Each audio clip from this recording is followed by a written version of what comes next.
Halo Rek, balik lagi sama Ovi. Iya kabarnya? Aku harap kalian selalu happy-happy ayo. Um, Hari ini aku bakalan bahas satu kasus yang sempat viral di Twitter. Ya, seperti yang kalian tahu, aku cukup aktif di dunia sosial media karena aku emang virtual.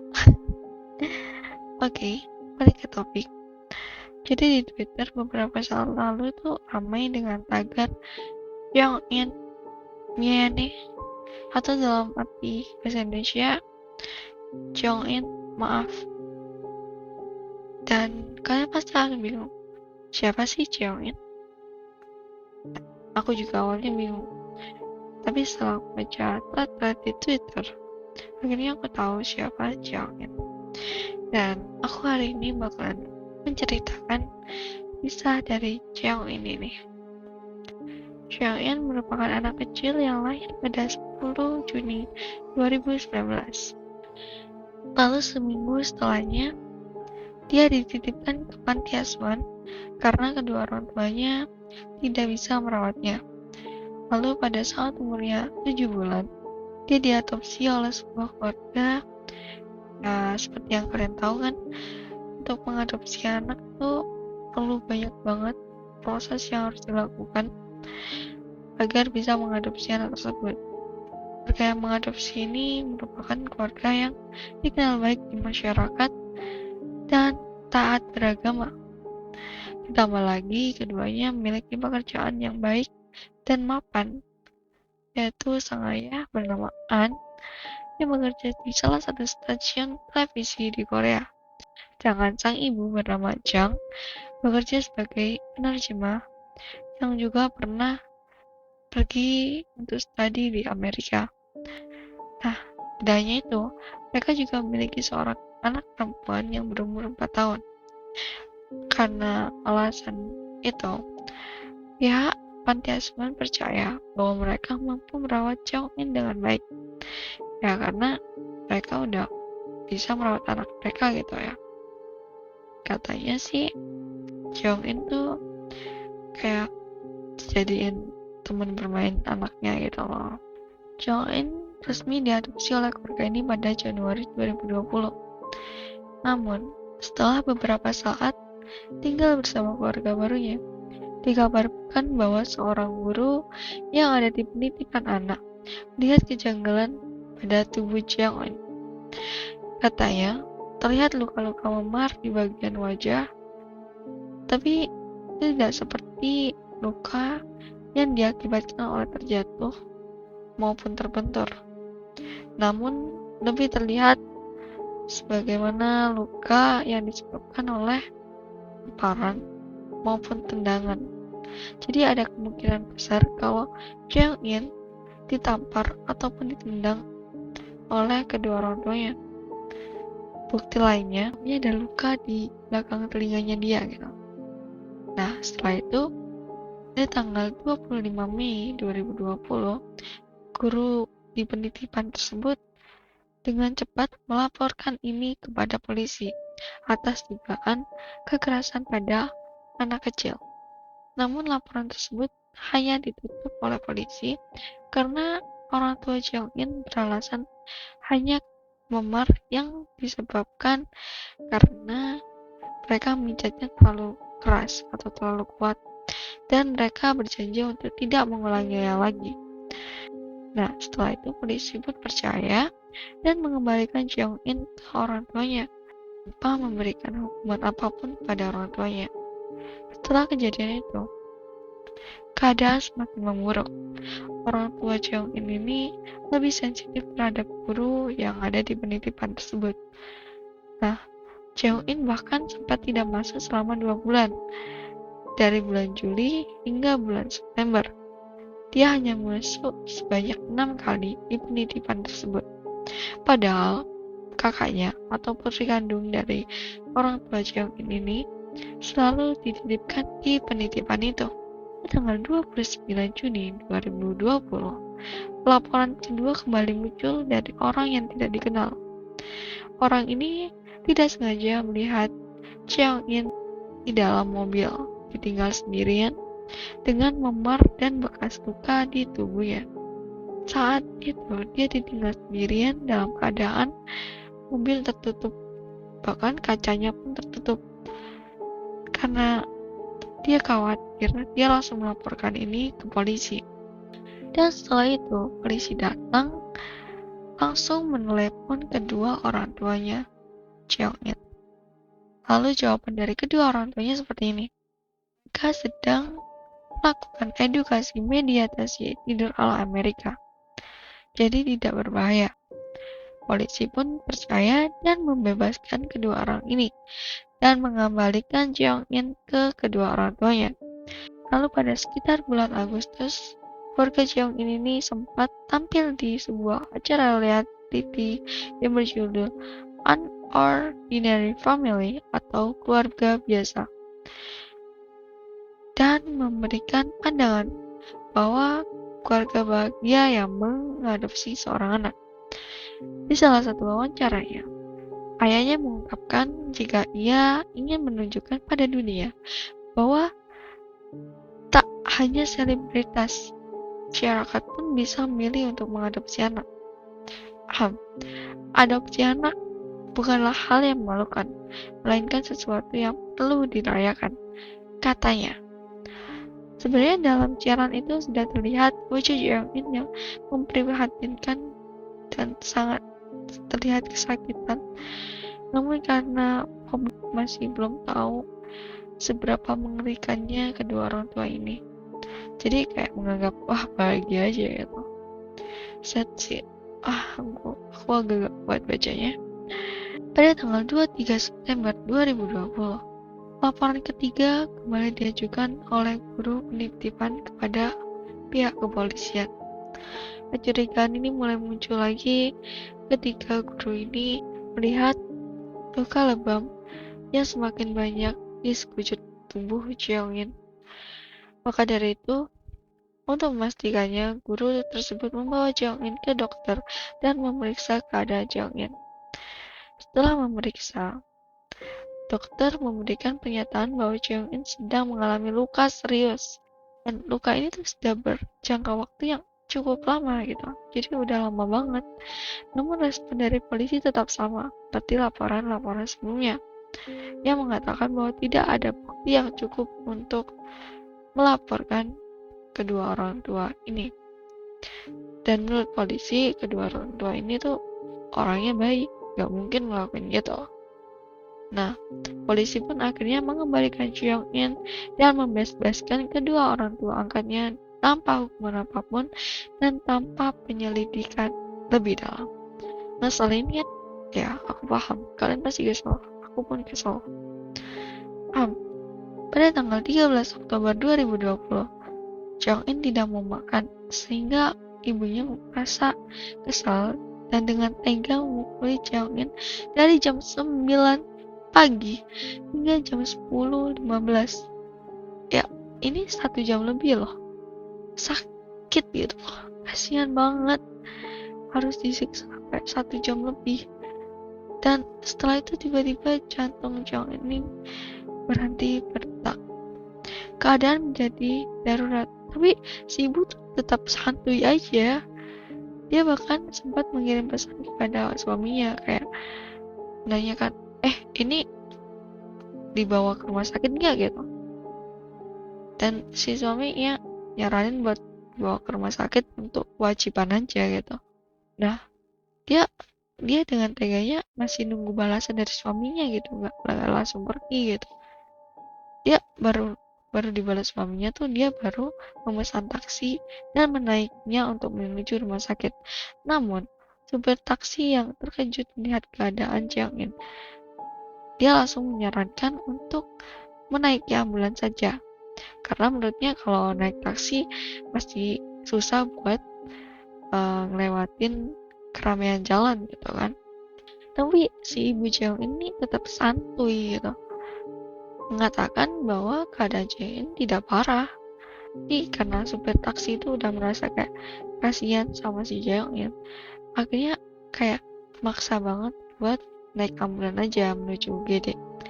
Nah, karena si ibu ini udah capek, Akhirnya dia kalah dan naik ambulan untuk ke UGD. Nah, sesampainya di UGD, Jong In mendapatkan fasilitas X-ray dan setelah di X-ray ternyata terdapat 10 bagian tulang yang patah. Bahkan ada tulang yang sudah pernah patah dan nyambung kembali gitu. Bayangin, dari yang patah sampai nyambung lagi gitu. Itu parah banget cuy. Selain itu, sudah banyak sekali pendarahan yang ada di perutnya. Bahkan terjadi inflamasi atau inflamasi. Usus kecil dan usus besarnya robek serta pankreasnya terpotong. Ini menunjukkan bahwa Jong In sudah mengalami kekerasan berulang kali. Dan itu gak sekali dua kali, udah berulang kali.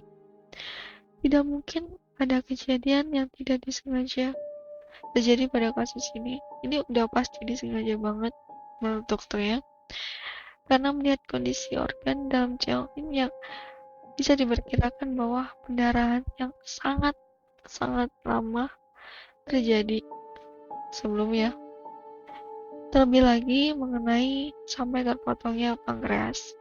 Menurut ahli bedah, biasanya yang menyebabkan terpotongnya pankreas adalah kecelakaan besar yang membutuhkan gaya sebesar 3.800 Newton sampai 4.200 Newton. Gaya 3.800 sampai 4.200 tuh rata-rata atletik gitu kalau nendang, atau enggak yang memukulnya benar-benar wow gitu. Tapi ini cuma ibu angkat yang wanita biasa dengan berat 56 kilo gitu. Masa bisa ngasih 3.800 sampai 4.200 Newton. Nah, habis itu ada sebuah percobaan yang memperkirakan hal yang terjadi pada kejadian ini gitu. Jadi diksi bahwa si ibu tadi naik ke atas sofa, lalu dia dengan tega menerjunkan badannya dan menginjak perut Jong In sehingga pankreasnya terpotong. Namun ini sekedar dugaan aja, jadi belum ada kebenarannya. Tapi ini kemungkinan yang paling mungkin terjadi. Pada saat itu orang tua angkat Jong In, si ibunya, menyangkal tuduhan itu. Dia berkata bahwa Jong In sakit karena jatuh saat bermain di sofa. Namun pastinya para ahli itu nggak percaya atas penjelasan ibunya. Karena tidak mungkin semua luka itu terjadi dalam satu hari, apalagi karena cuma jatuh dari sofa. Terlebih lagi, ada laporan dari gurunya yang menyebutkan bahwa Jong In mengalami tanda-tanda kekerasan fisik dan mental sebelumnya. Laporan adanya kekerasan ini juga dapat diungkapkan dari pihak kantor polisi Seoul. Mereka pun akhirnya mengumumkan bahwa Jong In tewas karena kerusakan perut dan disebabkan kekuatan eksternal atau kekuatan yang dari luar. Pihak polisi dianggap tidak profesional dalam menghadapi ini dan tidak bisa menyampaikan opininya. Akhirnya sekitar 5 orang polisi dihukum berat dalam kasus ini karena udah dianggap melalaikan tugasnya. Lalu pada hari pertama sidang, jaksa menambahkan dakwaan pembunuhan yang dilakukan oleh ibu ini. Sebelumnya, ibu angkat Jong In didakwa atas tuduhan pelecehan terhadap anak dan yang mengakibatkan kematian. Sementara si ayah dituduh melakukan penelantaran anak. Nah, jaksa penuntut kemudian mengevaluasi ulang penyebab kematian Jong In dengan proses penyelidikan yang melibatkan para ahli forensik.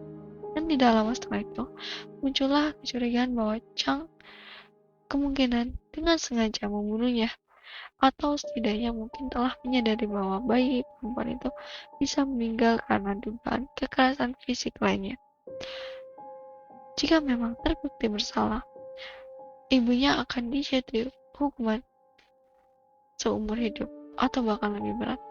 Maksudnya kayak gitu loh, kan ada yang namanya pembunuhan berencana sama pembunuhan yang tidak direncanakan. Nah, walaupun sama-sama pembunuhan, ini tuh hukumannya beda. Lebih berat hukuman yang direncanakan daripada yang tidak direncanakan. Karena ini udah melanggar hak asasi manusia banget. Apalagi itu umur 16 bulan coy gitu. Lu ada masalah apa sih sama anak bayi gitu. Ya balik ke topik. Pada persidangan pengacara, si ibu ini membantah tuduhan bahwa kliennya atau si ibu ini sengaja melakukan kekerasan terhadap Jeong-in. Tapi pengacara juga mengakui bahwa ada saat-saat di mana si ibu bertindak kasar terhadap bayi. Disebutkan bahwa si ibu sempat menjatuhkan, mendorong, mengguncangkan tubuh Jeong-in hingga mengakibatkan patah tulang. Kasus ini pertama kali mendapatkan perhatian publik setelah dibahas oleh program televisi Unsworth Questions yang tayang pada 2 Januari. Lalu dalam semalam, tanda pagar Miane Jeong-in atau Sorry Jeong-in menjadi trending sebagai wujud keprihatinan sekaligus permintaan publik terhadap keadaan Jeong-in dan terhadap kisah yang dialaminya. Dan gak hanya dikit, banyak banget. Sebelum kita akhiri, aku bakalan nyantumin bukti-bukti yang aku dapatkan dari penyelidikanku ini. Jadi ini udah ada bukti-bukti ya. Bukti yang pertama yaitu rekaman CCTV yang dimiliki oleh TV Johnson di hari syuting variety show yang soal adopsi anak tadi loh. Nah, itu kan terjadi 2 bulan sebelum Jeong-in meninggal. Ya, bulan Agustus itu kan. Itu menunjukkan saat hendak masuk ke lift, si ibu ini mendorong kereta Jeong-in sampai membuat Jeong-in ketakutan. Dan terlihat jelas bahwa Jeong-in memegang erat kereta bayinya karena dia terkejut atas dorongan si ibu tadi. Nah, pada saat keluar juga terlihat Jeong-in terjungkal ke depan dan ke belakang, bahkan sampai dimarahin sama ibunya. Padahal ibunya yang salah, dia yang dorong gitu. Kasihan banget sumpah. Kedua yaitu rekaman CCTV dari tempat penitipan daycare center atau penitipan anak tadi yang menunjukkan bahwa Jeong-in terlihat sakit, bahkan gurunya pun terus memeluknya. Gurunya pun sempat memakaikan kaos kaki lalu menggendongnya kembali. Guru tersebut menyuapi Jeong-in dengan makanan, namun Jeong-in tidak mau. Lalu ketika gurunya memberikan susu, Jeong-in akhirnya mau minum susu tersebut. Tapi cuma beberapa sedotan aja, Jeong-in langsung gak mau minum lagi dan kayak merasa mual gitu. Ketiga, polisi mengungkapkan bahwa ibunya Jeong-in ini mempunyai 800 video saat Jeong-in disiksa secara mental maupun secara fisik. 800 coy. Dan keempat yaitu foto luka memar dan lebam di seluruh tubuh Jeong-in. Dan untuk yang terakhir atau yang kelima, itu hasil dari X-ray yang bisa kalian lihat sendiri di sebelah. Udah dijelaskan betapa menyedihkannya ini gitu. Dan aduh sumpah ya, ini Dajjal aja insecure loh lihat Anda. Sumpah, setan aja tuh masa kayak lu lebih setan dari gue gitu. Sumpah ini parah banget, terlalu parah malah menurut aku. Dan kalian kasus kali ini gimana? Jadi aku juga setuju sih kalau dia dihukum berat banget gitu. Aku bahkan pertama kali baca cerita itu nangis. Aku kayak sedih banget gitu. Kenapa harus anak kecil yang nggak tahu apa-apa, anak kecil yang masih polos, nggak tahu tentang hidup gitu. Kenapa tega banget? Yang paling tega tuh pas ada asumsi bahwa si Jeong ini dihantam dari kasur gitu, dari sofa gitu. Gitu loh, kayak what the hell gitu. Gila banget wah, kenapa sih, ya Allah ya Allah, kok ada orang jahat kayak gini. Ya aku tahu sih orang jahat banyak, tapi kok ada yang buat Dajjal aja insecure gitu loh.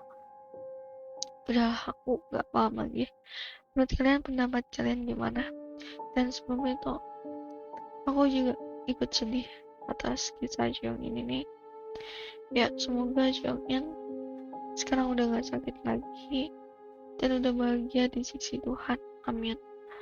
Dan aku juga turut berduka cita bagi teman-teman yang ada di Sulawesi dan sekitarnya yang mengalami bencana banjir, gempa bumi, dan lain-lain. Semoga kalian selalu di dalam perlindungan Tuhan Yang Maha Esa.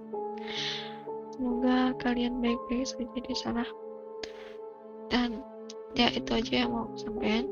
Jangan lupa subscribe, like, comment, and share. Love you guys. Matur nuwun. Matur nuwun.